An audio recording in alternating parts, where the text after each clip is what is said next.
Dealy. Co-star of the play, Kayo Martin. And the director of the play, Charlie Polinger.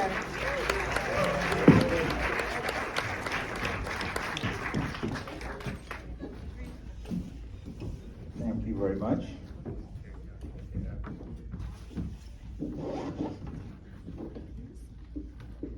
Hi, everybody. Thank you all for being here. Let everybody sort of decompress a little bit after that. You were in the audience during it? Yeah, I was watching it, yeah. For like the fifth time, yeah. What is the experience like for you to watch this? Because we should say this is your first movie role. I mean, your presence. First big role, yeah. But yeah, watching it, I don't know, my voice just sounds super high, so that's usually what I'm thinking about, yeah. Charlie, I guess to start off with asking you the origins of this, I think you said that during the COVID period, you went back to your parents' house and went through boxes of old memories. Yeah. And somehow this movie sort of bubbled up out of that? I had made a short film that set at a water polo camp, but couldn't come up with like the idea for a feature. I caught COVID and I was quarantined in my childhood bedroom, and my mom asked me to use that time to clean out all my stuff, and I found some journals I had kept at like an all-boys sports camp, and was like reading it, and there was this plague like was a thing there, and there's I had also written all these like ideas of would you rathers and like things like certain people had said that day, and it just like all these memories came flooding back, and so I sort of like immediately jumped into a writing period. Was there some, as you were doing that, as you were jumping into the writing period, in addition to sort of old memories, were you looking back at things like Lord of the Flies or Welcome to the Dollhouse, sort of some seminal entries in the sort of adolescent? You're the first person to mention Welcome to the Dollhouse, and I'm really glad, because that is a big inspiration. I love that movie, but I read Lord of the Flies when I was probably like 13 or 14, and so I think thinking about that time, it's probably like ingrained in that. But I didn't, I think I knew it looms large as sort of the seminal like work about boys this age, but I didn't go too far into it. I definitely was watching a mix of, body horror, war films, because I thought war films were interesting, where it's like often these groups of men in a kind of claustrophobic setting, and often really like psychological as well. And then also a lot of stuff like Mean Girls and like Freaks and Geeks, and trying to watch things from the time period and just remember, the cultural references of that time. Full Metal Jacket is a war film that I thought about a lot watching this, especially not so much because of your performance, because of Kenny. Yeah. Kenny plays Eli. Eli. Yeah. Why is it set in 2003? It's set then because I thought about it a lot, and I felt like because it was coming from such a personal place that I didn't feel that I sort of could authentically tell the story as well if it was set today, and the aspect of social media, and it would just sort of change things, and it felt like it just needed to kind of be grounded in memory, and even sort of, the way that the place, the textures of the place and all these things, I was really trying to like reach into memory, and so it felt like I would sort of follow that thread. Well, you mentioned that there's no social media, which is fascinating. And Kayo, I should mention, but so my nephew and his friends are huge fans of yours. Really? Because of your social media presence. Really? That's fire. What was it like for you? This movie is set before you were born. To go backwards to a time when, like, having any kind of social media presence wasn't even a thing.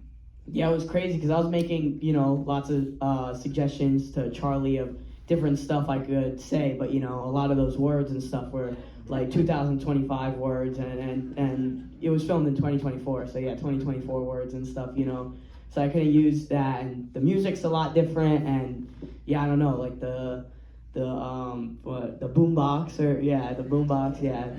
lot of the stuff was different, but it was cool.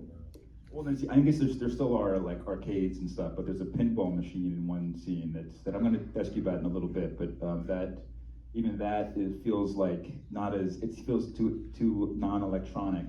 Yeah, I mean that was actually fun. That was fun. Yeah. Well, there was a ping pong table on the side. If you look, I was just playing ping pong before I came here, but yeah, we were all playing ping pong there. Yeah. Rebecca, I want to ask you, the casting director, very well done, and you've worked with in the past with Ari Aster on Hereditary, which also involves kids.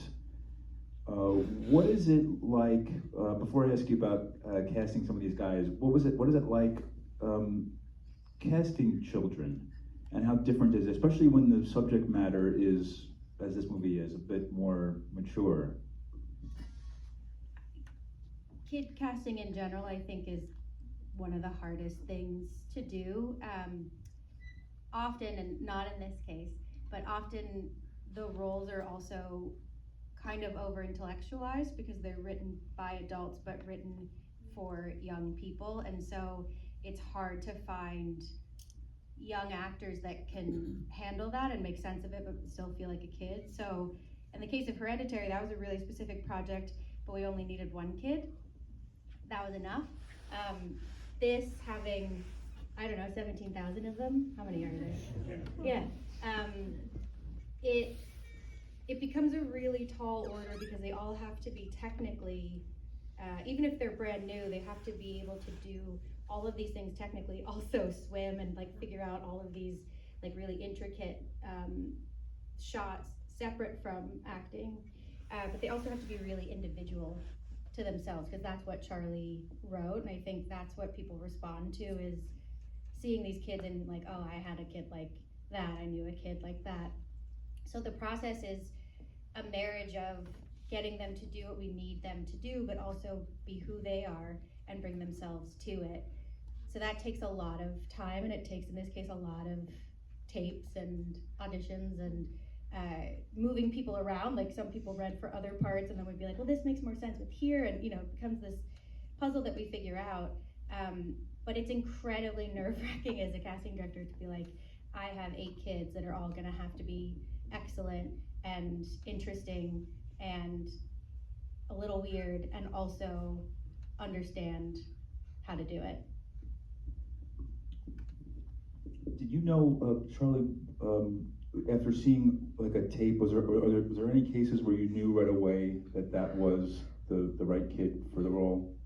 Yeah, often, including Kayo, who I found him on Instagram, actually, on New York Nico's page, and he was going around bodegas and kind of terrorizing people and skateboarding and stuff, and you came in and putting on a Halloween mask and then jumping.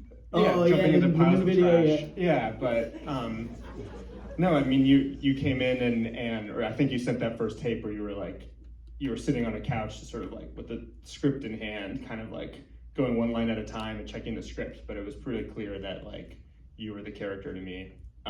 Same. I mean, Kenny's tape was one of the first. It was probably in like the first 10 or 20 out of like thousands of tapes, and it was like we knew right away that. We'd call him back and make sure that it was fine, but it was like within seconds, it was clear that he would be Eli. And Everett, who's the lead? Yeah, same. I mean, I'd seen him in another movie, Griffin in the Summer, which is great. He's amazing in this movie, and it's a really different role. He's this like very loud, dramatic kind of theater kid diva. And I thought he would be really wrong for this role just based on that movie. It's a lead role as well, isn't it? It's a lead role, yeah. And he had shot it, maybe a year before, but it's come out recently as well. And I was like blown away about his tape because it was so different, and he clearly really thought about the character and created an entire new persona for this audition. And it was obvious that he could just he was able to bring this interior life to his performance immediately. So, Kayo, like both of you, I want to ask about that pinball scene, the machine scene, because to me that's the most important scene in understanding who this kid is. When he says that his mother is dead, but he has this sort of twisted smile on his face when he says it, and suddenly you realize, oh my God, we are dealing with something severe? Because maybe he's joking, but even if he is joking, why is he joking? And how did you approach that? Like, how did you kind of understand what you needed to do to make that work in such an uncomfortable way? I don't know. I would always ask Charlie, like, you think I actually mean it, or should I be laughing when I do it? And he would always just be like, I don't know. What do you think? You know. So we would go back and forth, and we would do one where I was laughing, and we would do one where, you know, I get sad. But I think it was meant to be a joke, right? You don't know? What do you think?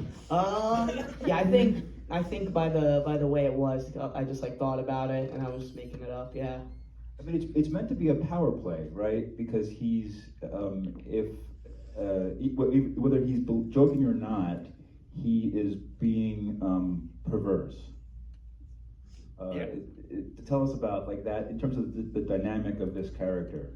Well, I mean, the thing with Jake is that you kind of never know if he's joking or not, and that, you know, same with him explaining what the plague is and really everything he does. I think a lot of people might know someone like this where you're not sure if you should laugh or not, and I think what you did so well, Kayo, is anytime that someone would laugh, you would get really serious, and vice versa. So it's like always keeping people on their toes about, you know, like never taking anything too seriously in life. Now, if you see the very end of the credits, this movie was shot in Romania entirely? Mostly. We did shoot like 2 days in New York, some pickups here, so. And how did that happen? I mean, Rebecca, were you there during, because there are some British actors in the film as well. We cast everything from the States, and then just shipped them all off for the summer. And then obviously there are some kids in the pool scenes, and the old man ended up being, well, I guess Romanian, but he's out. Yeah, I don't mind. I don't think he's in the movie. Yeah, As I'm saying this, I'm like, wait. An LA. There was an older man, but it was all done here, and the kids are from all over the country. Really? And Well, actually, and one in the UK too. and so what was it about Romania that led you to shoot the whole film there?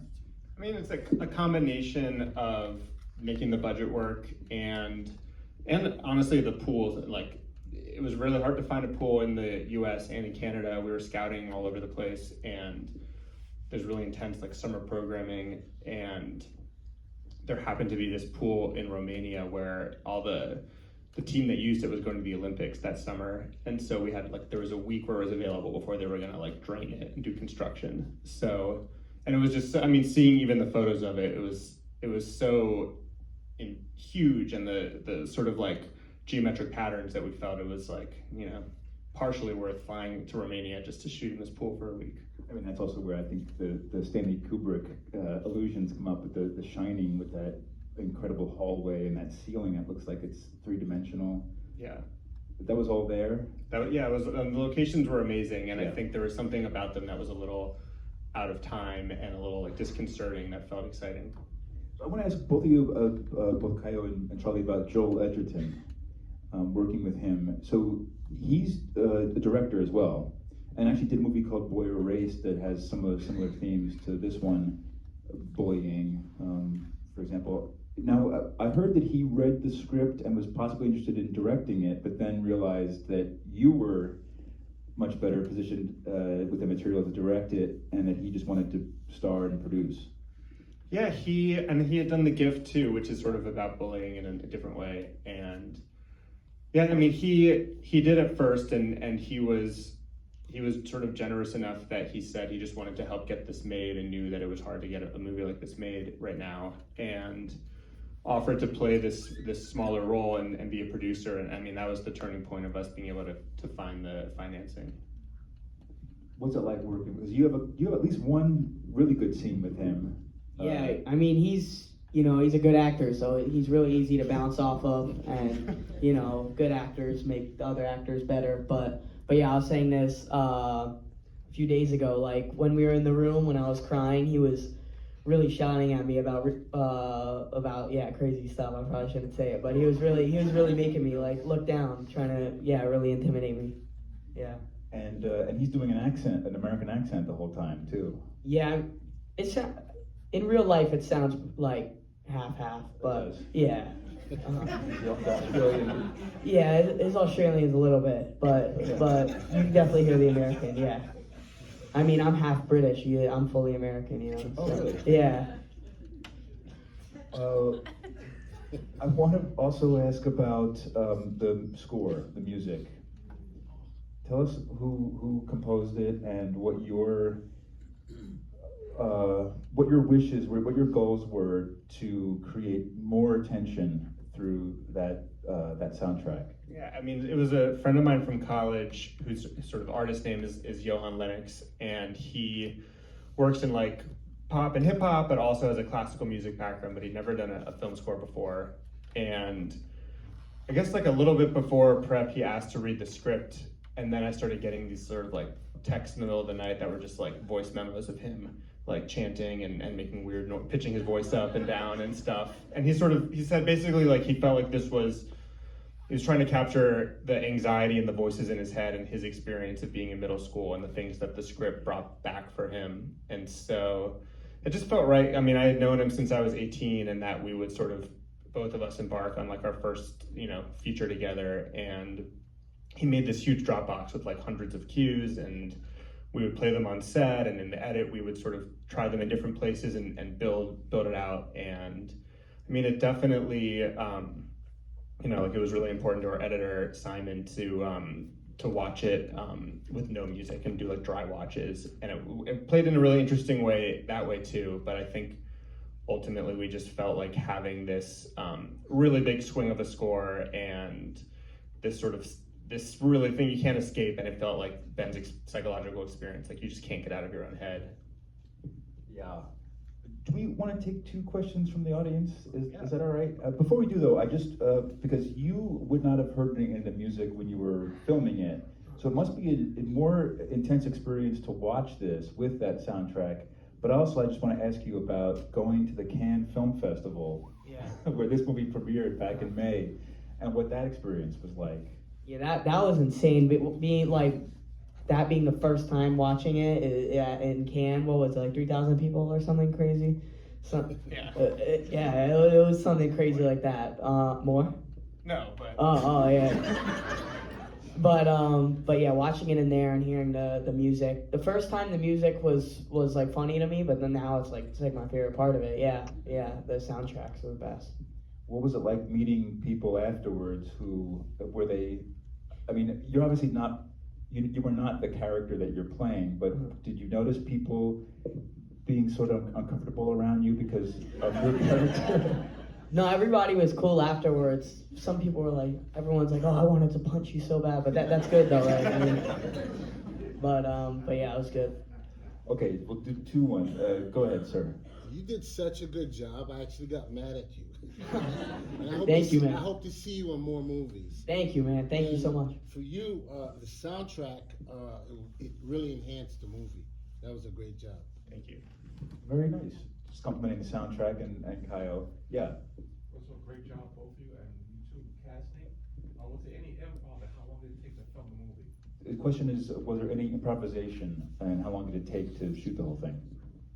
The one improv was, what should I say? Yeah. I don't know. You should say. It's maybe the best line, is that you don't know shit about water polo. Yeah. Improvised moment. You were just getting really mad. Like they just kept telling me to get madder and madder, and then towards the end I went just full on cursing, and I just cursed fully, and then I think they were like, yeah, that's it. And then it took we were there for 6 weeks. It took 5 weeks to film, or did it take 6 weeks to film? 5 weeks to film. Yeah. 5 weeks in Romania. And does he let you do a lot of, this was shot on 35mm film, not on digital video. Does he let you do a bunch of them if you want?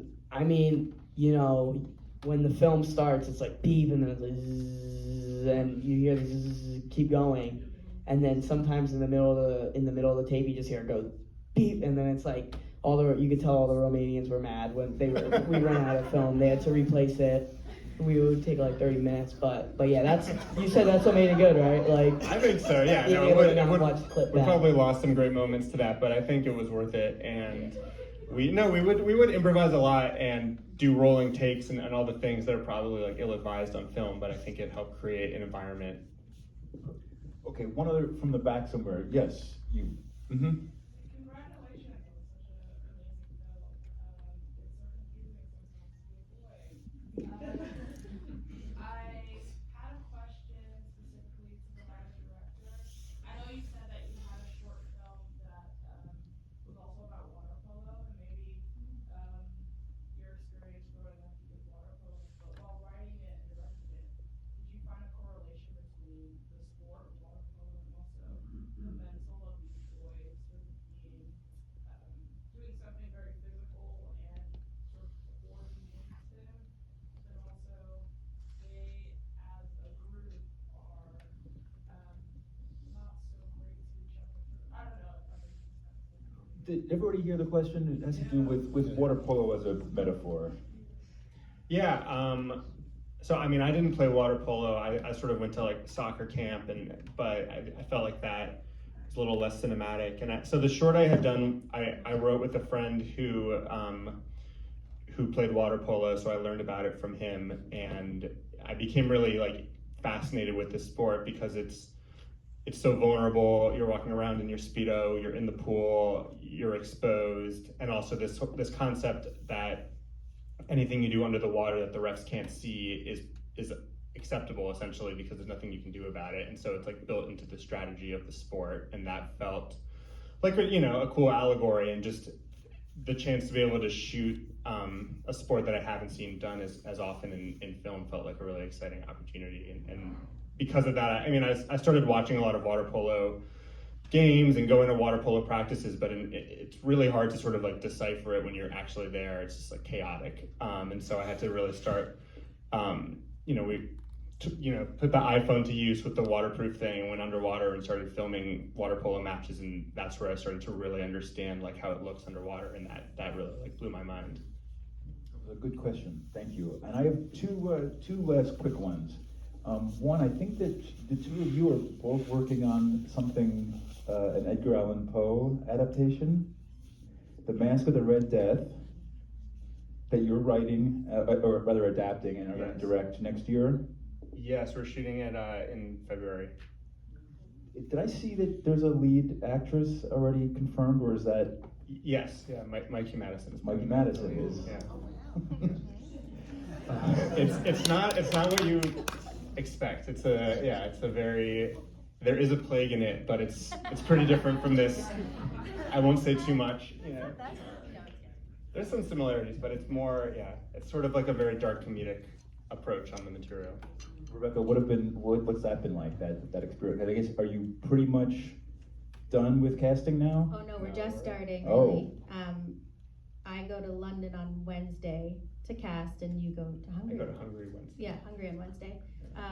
So yeah, we have 3 leads attached, and we'll start the rest of it. It's very cool. It's very funny. It's gonna be incredible. We'll be looking forward to that. And Kayo, I have a question. So this movie's set in 2003. So if we imagine that Jake's a real person, he'd be about 35 or 36 right now. What do you think he's up to? If Jake was 35, I think he would probably be a loser right now, or he'd either be lit or he'd be a loser. He'd be like, either one. Yeah. Have you thought about that? Yeah, a little bit. I think he's made a lot of money. Yeah. I think. Yeah. Congratulations, everybody, and thank you so much for being out here today. Thank you. Thank you, everybody.